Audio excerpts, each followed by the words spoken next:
하느님께서 거저 주시는 은총, 그것들을 깨달았다는 거죠. 율법 안에 가지고 있는 이야기들.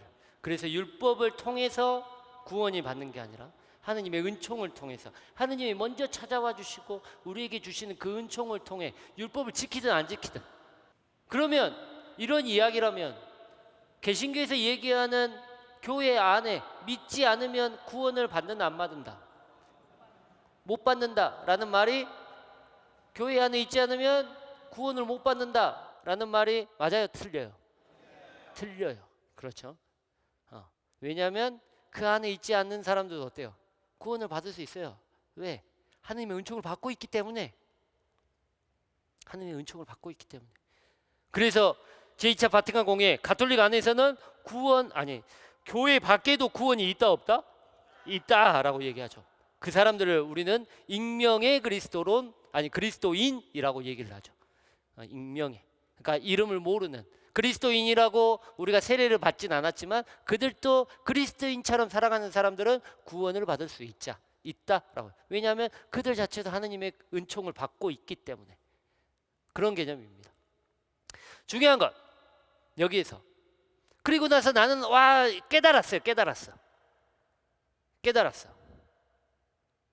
깨달았으면 어떻게 될까요? 바뀌어야 돼요. 근데 바뀌기 전에 죽어야 돼요. 빛이 받고 넘어졌고 그 다음에 얼굴이 가려서 넘어져서 되지 않아요. 눈이 안 보이죠. 그래서 하느님과의 예수님과의 대화를 통해 가지고 깨닫게 됐어요. 예수님이 누구인지, 그 다음에 율법에 대한 자신의 어떤 것들을 깨닫게 됐어요. 그리고 나서 어떻게 해요? 넘어져 있어요. 일어날 수 있어요? 없어요? 없어요. 눈에 보이지도 않아요. 그래서 어떻게? 누군가에 이끌려서 어디로 가요? 다마스커스 가요. 이 말이 뭔 말이냐면, 내가 저번 시간에 얘기했던 것처럼 다마스커스로 가는 길은 바오로에게 어떤 길이었어요? 누군가를 죽이는 일이었어요. 근데 어떻게 됐어요? 그 안에서 예수를 체험하고 나서, 그리스도 예수님을 체험하고 나서 누군가를 죽이러 가는 길을 통해서 지가 죽었어요. 누구를 통해? 예수 그리스도를 통해서 자기가 죽었죠. 그리고 나서 어떻게 돼? 보이지도 않고 3, 4일 동안 먹지도 먹고 마시지도 못했어요. 이거는 예수님의 죽음을 상징해요. 바오로가 세례받지는 나중에 이제 다음에 보면 세례를 받지만 그 안에서 3일이라는 시간 동안 어디에 있었던 거예요? 무덤 속에 있었던 거예요. 부활하기 위해. 그렇게 상징하고 있는 겁니다. 보이지 않는 것, 그 다음에 먹지도 않는 것, 마시지도 않는 것, 그게 저승의 현상이라고 그래요. 영적인 죽음의 현상. 그래서 셔올이라는 곳, 우리가 저승이라고 부르고 있는 셔올이라는 곳의 가장 중요한 거는 보지도 못하고 맛보지도 못하고 그 다음에 마시지도 못하는. 그래서 가장 중요한 게 뭐냐면 갈증에 대한 이야기는 나와요. 루카복음 안에서 부자와 나자로의 이야기, 거기에서 갈증에 대한 부분이 나오잖아요. 갈증에 대한, 그게 특징이에요. 보지도 못하는 것, 그다음에 먹지도 못하는 것, 그 다음에 마시지도 못하는 것. 이게 저승의 특징이에요.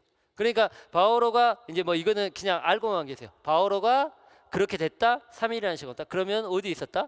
저승에 있었다라는 개념을 상징적으로 표현하고 있는 겁니다. 제가 이 말씀을 드리는 이유는 뭐냐면,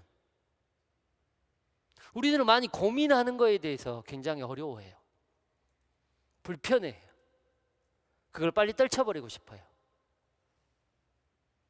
힘들어하는 것, 내가 누구 때문에 누군가를 미워하는 거, 아니면 그것들을 고민하는 것들에 대해서 계속해서 너무 힘들어요. 면담을 하실 때에도 그런 경우가 많아요. 내가 누구 때문에 힘들다, 아니 누구 때문에 너무 아프다. 근데 우리는 그렇게 아프고 죽어야만 해요. 저는 죽음에 대한 개념 자체를 단순히 제가 저번에도 말씀드렸죠. 뭐가지 댕강 따라져가지고 죽은 그것만이 아니라 우리들의 영적인 죽음, 우리들은 영적인 죽음을 너무나 많이 당하고 있거든요. 내 스스로가. 우리는 그런 죽음이라고 생각해요. 누군가의 관계 안에서에 대한 영적인 죽음, 아니면 내가 어떤 것들을 하지 못하고 있는 교회 안에서의 영적인 죽음, 내가 그 안에 생명력을 받지 못하고 있는 것, 여러분들 이번에 성도 나온 게 즐거우십니까? 아닐 때도 있어요. 그렇죠. 성당 나올 때가 굉장히 짜증날 때도 있어요. 신부님 강론 들으는 게 맨날 좋으세요? 웃으신 분들은 다 알아. 맨날 좋지 않아.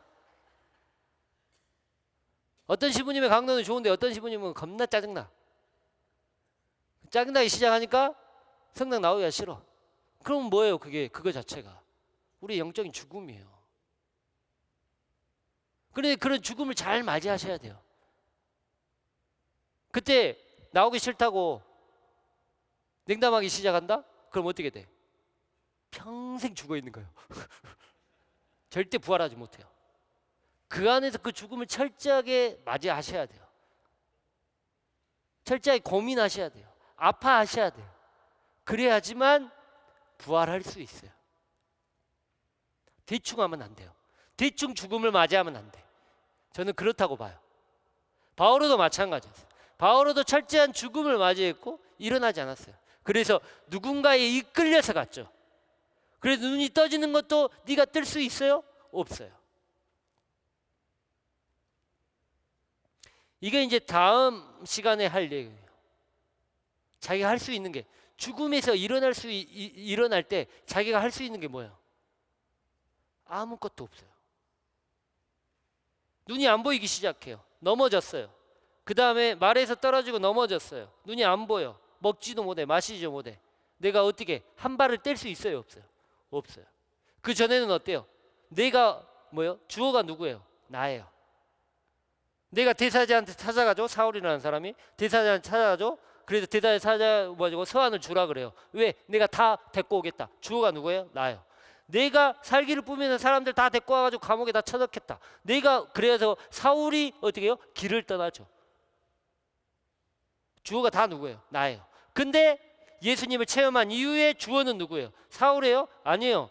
누군가에 이끌려서 다마스커스로 가죠. 누군가에 이끌려서 어디에 있죠? 그 다음에 세례를 주는 것도 나중에 다음 주에 보시겠지만 하나니아스예요. 그러면 이제 눈이 떠고 살아났어요. 그러면 사울이 뭔가를 하게 될까요? 이제 그 다음부터는 이제 바오로겠죠. 바오로가 뭔가를 하게 될까요? 그 체험을 해놓고 아니에요. 그러면 누가 해주겠어요? 하느님께 맡기겠지. 예수님께. 그게 맡겨지는 삶이에요. 그 전에는 내가 뭔가를 막 하려고 했다고 한다면 그 다음부터는 어떻게 돼요? 하느님께 예수님께 맡겨드린 삶. 그게 바로 죽음을 체험하는 삶이에요. 죽음을 체험하고 나서는 우리도 바뀌어야 돼요. 하느님께 온전히 맡겨드릴 수 있어야 돼요. 그렇다고 아무것도 안 하고 널브러져 있냐? 제가 그거 말했죠? 저번 시간에 길은 어떻게 해야 돼요? 널브러지면 어떻게 된다고? 노숙자라고. 우리는 여정을 항상 신앙의 여정을 살아가고 있으면 우리는 넓어져 있으면 안 돼요. 계속 무언가를 고민해야 되죠. 하지만 그 안에서 어떻게 맡겨드리는 거예요. 내가 할 만큼은 하고 내가 있을 노력들은 다 하고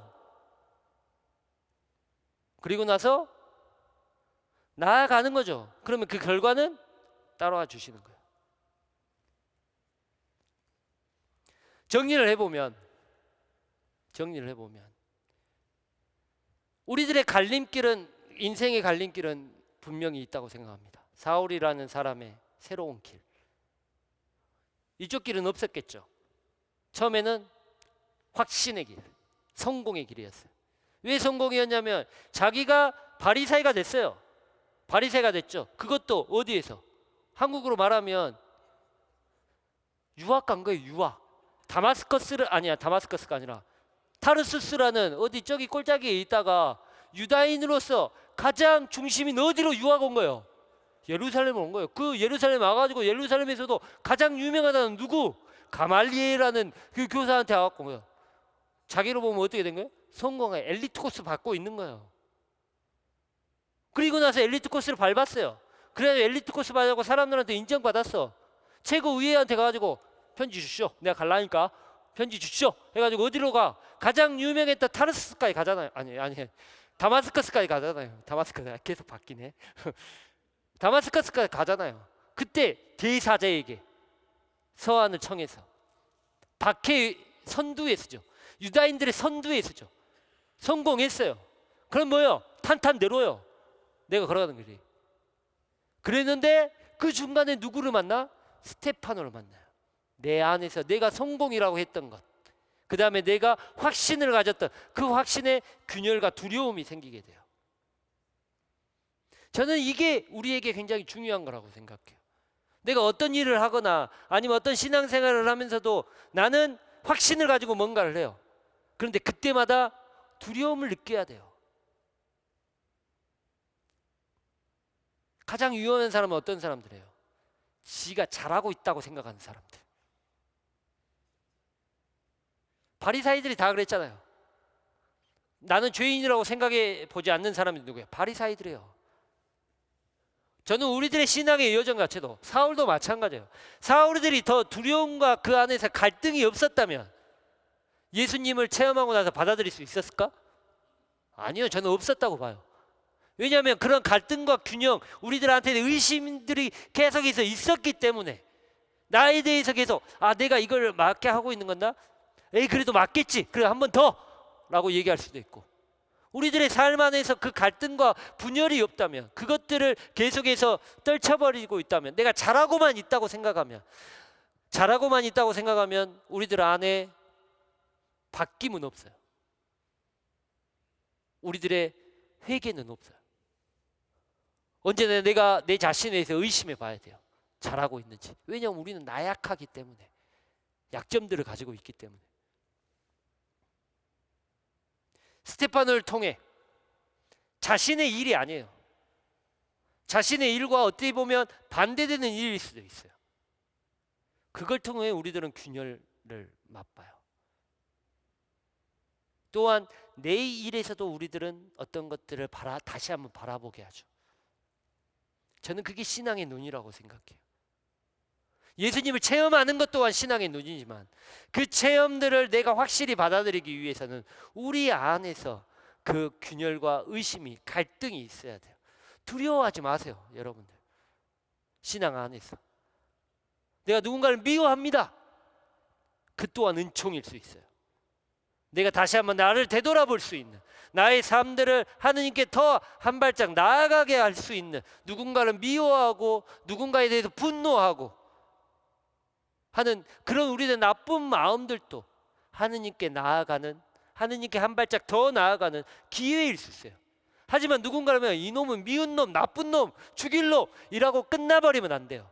내가 왜 그 사람을 미워하고 있는지, 아니면 내가 그 사람을 싫어하는 이유는 무엇인지, 그러면 그 안에서 나의 잘못은 무엇인지 되돌아봐야죠. 성찰이 반드시 있어야 돼요. 다른 사람에 대한 성찰이 아니에요. 주위에 대한 성찰이 아니에요. 나에 대한 성찰이죠. 그 성찰들이 반드시 있어야 돼요. 반드시 있어야지만 우리들은 예수를 체험할 수 있어요. 그리고 나서 누구를 만나요? 그리스도를 체험하죠. 그리스도를. 죽음의 체험이에요. 어떤 사람을 내가 미워해요. 그런 균열과 갈등이 있어요. 두려움이 있어요. 근데 그 사람들을 자세히 보니까 얘가 잘못한 건지 알았는데, 내가 얘가 잘못해서 내가 미워한 줄 알았는데, 보니까 내가 더 많이 잘못했던 거야. 내가 오해하고 미워했던 거야. 그러니까 얘는 또 나를 오해하고 미워하니까 또 이렇게 얘기하고. 그러면 어때요? 내가 더 아파요. 그게 어떻게 보면 우리들의 죽음일 수도 있어요. 내가 더 아파하고. 그러면 미안하다고 또 가고 얘기해요? 얘기도 못해. 그게 우리들의 마음이에요. 하지만 그 죽음을 잘 맞이하셔야지 우리는 다시 부활할 수 있다고 저는 생각합니다. 그러면 이쪽 길은 안 가겠죠. 죽음을 잘 맞이하지 않는다면, 내가 깨닫지 못한다면 어때요? 계속 요걸로 가요. 계속 요걸로 간다고 해도 잘못일까? 저는 아니라고 봐요. 언젠가는 우리가 계속해서 이 이야기들을 하고 있다면, 계속해서 내가 내 자신을 되돌아보고 있다면, 왜 바오로도 그랬을까? 바오로도 계속해서 있었어요. 처음에 의심이 들었죠. 의심이 들었음에도 불구하고 이 길로 가요? 안 가요. 뭐예요? 더 살기를 뿜고 그 죽음의 길을 가죠. 근데 결국에는 누구를 만나요? 예수님을 만나죠. 근데 그 전에는 예수님이 없었을까? 저는 있었다고 봐요. 지가 못 본 거예요. 우리의 삶도 마찬가지예요. 우리의 삶도 그렇게 가고 있지만 그 안에서 예수님은 계속해서 언제나 우리를 어떻게 하고 계시다고, 그 길에 동행하고 계시다고. 우리가 뭐예요? 못 보고 있을 뿐이라고. 그렇지만 언젠가 우리는 내 자신을 되돌아보고 갈등하고 또 내 자신에 대해서, 주위에 대해서 한 번 더 보고 예수님에 대해서 기도하고 성경도 읽고 미사도 나오고 고해성사도 보고 하면 그게 뭐라고? 예수님을 보려고 하는 우리들의 노력들이라고. 예수님을 찾으려고 하는 노력들. 그러면 내가 찾지 않아도 뭐예요? 하느님께서, 예수님께서 먼저 우리를 찾아와 주시는 걸 내가 느낄 수 있다고. 그게 하느님의 은총이기 때문에 그걸 믿으세요. 여러분의 능력을 너무 과소평가하지 마. 대단하신 분들이요. 또 하느님의 능력을 쪼잔하게 보지 마세요. 엄청난 분이세요. 그 능력을 여러분들이 과소평가하지 마세요. 하느님의 능력을. 그걸 믿으며 살아가는 게 여러분의 몫이지 않을까 생각합니다. 그러면 죽는 길을 나아갈 수 있습니다. 은총교와 선교의 길로, 새로운 길로 나아갈 수 있지 않을까 생각합니다. 여담으로 앞으로에 대한 이야기들을 좀 해볼까 합니다. 그래서 바오로의 인생을 한번 제가 이렇게 그래프로 만들어 봤어요. 바오로에 대한 인생을. 그래야지만 우리가 이제 앞으로 해야 될 내용들, 바오로에 대한 이야기들, 이제 13장 이후부터는 바오로의 선교 여행에 대해서 이야기해야 되니까 그 이야기들을 해보면, 처음에는 바리사이의 삶을 살았죠. 바리사이. 저는 이 단계를 바오로의 서막이라고 생각해요. 서막. 본격적으로 뭔가를 하지 않는 거죠. 지는 확신에 차서 뭐 하는데 다 그게 쓸데없는 거였어. 근데 오늘 제가 갈라디아서 1장에 보면 뭐예요? 하느님께서는 나를 언제부터 택해 놓고 계셨다고? 태어나게 엄마 태에 있을 때부터, 엄마 뱃속에 있을 때부터 하느님께서 나를 선택하셨다고 갈라디아서 1장에 얘기해요. 그러면 바리사이로 있었던 삶 자체도 바오로에게는 뭐예요? 쓸데없는 거예요? 다 필요한 거예요. 그걸 하느님의 섭리라고 하죠. 하느님께서 자신을 도구로 쓰기 위해서 박해자로서, 아니면 더 율법에 대해서 더 철저하게 느끼게 하기 위해서 박해자로 쓰신 거예요. 그랬죠. 그렇다가 누구를 만나요? 우리가 오늘 봤던 부활하신 그리스도 예수님과 만나게 되죠. 이게 뭐냐면 바오로의 회심이에요. 자신의 마음을 되돌리는, 180도 바꾸게 되는 그리스도의 체험이 돼요. 자신이 죽고 스스로 부활하게 되는 그런 회심을 체험하게 되죠. 그러면서 이제 어떻게 해요? 새로운 인생이 시작돼요. 새로운 인생이. 어떻게 보면 인생의 시작이죠. 새롭게 시작하는. 그래서 제가 저번 시간에 얘기했던 것처럼 이 사건 자체는 예수님을 알아요, 몰라요? 예수님에 대해서 알아, 몰라? 예수님이 뭔 말씀을 하셨는지, 예수님의 죽음의 의미가 뭔지, 부활의 의미가 뭔지, 승천의 의미가 뭔지, 예수님이 어떤 기적을 일으키셨는지, 예수님은 그러면 어떤 생각을 가지고 말씀하시는지 알아요, 몰라요? 몰라. 그런데 아무것도 모르면서 예수님에 대해서 전할 수 있어요, 없어요? 없어. 그럼 어떻게 해야 돼? 배워야지. 배우기 위해서 몇 년을 가져요? 한 10년 동안 배우는 시간을 가져요. 어디에서? 그거는 이제 좀 달라요. 사도행전에서 나오는 거하고 그 다음에 이제 바오로서관에서 나오는 게, 어디서 뭐 다마스커스라는 부분도 있고 예루살렘에서 한 10년이나 살았다는 사람도 있고, 뭐 이제 좀 이게 다르긴 해요.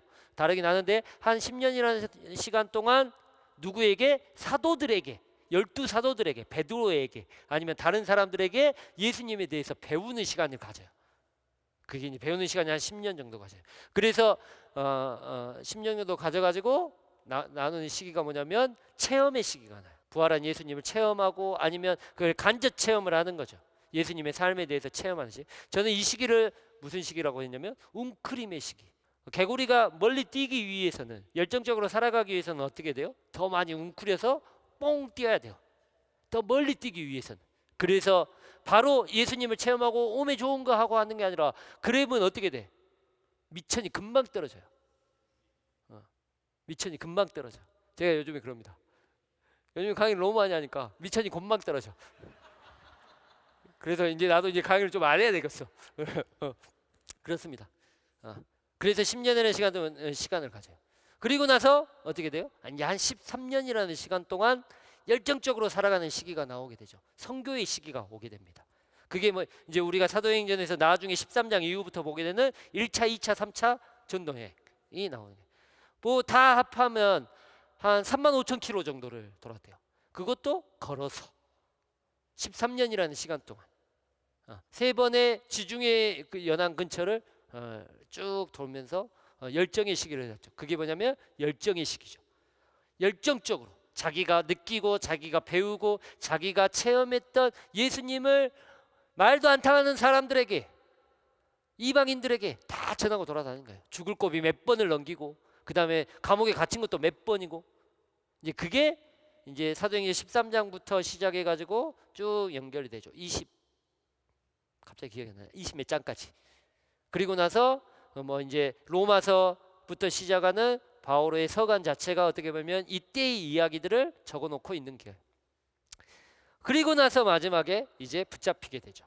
붙잡히게 돼서 투옥 시기가 시작되고 한 5년 정도. 그래서 한 AD 그러니까 기원 후 한 5년 정도에 바오로가 태어났다고 해요. 그래서 죽을 때가 한 64년 정도, 한 60살 정도 그 정도 살았다고 합니다. 그래서 이 시기를 이제 있으면서 옥중서간이라고 해요. 옥중에 있으면서 사람들한테 다 편지도 보내고, 그 내용의 주 내용이 뭐냐면 감사의 편지. 자기가 감사했다. 하느님께 감사, 그다음에 뭐 주위의 사람들에게 감사했다는 감사의 시기가 오게 됩니다. 제가 말씀드리고 싶은 거는 바오로의 인생 자체를 보게 되면 모든 것들이 다 하느님의 섭리를 통해서 이루어진다는 거예요. 그래서 자신이 목표로 가졌던 하느님의 선교, 그래서 그 선교를 위해서 모든 것들을 다 사용했어요. 자신의 약점이라고 하는 것들. 그래서 고린도 이서에 그런 말이 나와요. 약점도 하느님을 위해서는 자랑거리가 된다. 그래서 드러냈고, 자기가 나는 박해자였다. 나는 열성적으로 사람들을 다 잡아가는 박해자였다. 하지만 그 박해자였기 때문에 나는 지금 하느님을 더 열성적으로 전하고 있다라는 것. 앞으로 이제 이 내용들을 볼 겁니다. 이 내용들을 오늘까지 회심의 내용까지 했고요. 다음 주에는 웅크림의 시기에 대해서 어떻게 배웠는지, 그래서 그 배움을 통해 뭘 느끼고 살았는지, 뭐 아까 잠깐 얘기했지만 맡겨드리는 삶, 자기가 뭔가를 하지 않고 하느님께 언제나 맡겨드리는 그런 삶들을 배워나가며 예수를 체험했다라는 얘기를 했습니다. 사울이라는 사람을 통해 저는 처음 얘기했던 것처럼, 한 4시간 전에 얘기했던 것처럼, 우리들이 사울이라는 사람은 특별한 사람은 아니에요. 저는 우리와 똑같은 사람이라고 생각해요. 우리도 언제나 갈등하고 선택하면서 실수해요. 하지만 그때마다 언제나 내 자신을 되돌아봤으면 좋겠어요. 나는 정말 하느님의 말씀에, 하느님의 생각에, 하느님의 꿈에 합당하게 살아가고 있는가. 그게 좀 의심스러우면 언제나 의심스럽게 내 자신을 바라보셨으면 좋겠어요. 나는 언제나 잘하고 있다, 나는 언제나 정당하다가 아니라 나도 언제나 실수를 하고 있다, 나도 누군가의 미움 안에서 함께 살아갈 수 있다라는 것들을 잊지 않고 바라보셨으면 합니다. 그렇게 되면 언제나 우리 주위에 계신 예수님, 하느님을 발견할 수 있으실 겁니다. 그게 바로 이제 우리가 바라보는 바오로의 길이에요. 그래서 여러분들도 그 길을 언제나 잘못 갈 수 있지만 용기를 가지시고, 또 언제나 내 자신 하느님을 가소평가하지 마시고 그만큼 평가하시고 그만큼 힘차게 무언가를 선택하시며 나아가셨으면 합니다. 네, 아무튼 들어주신 여러분들께 다시 한번 감사드리고 다음 주에 뵙도록 하겠습니다. 감사합니다.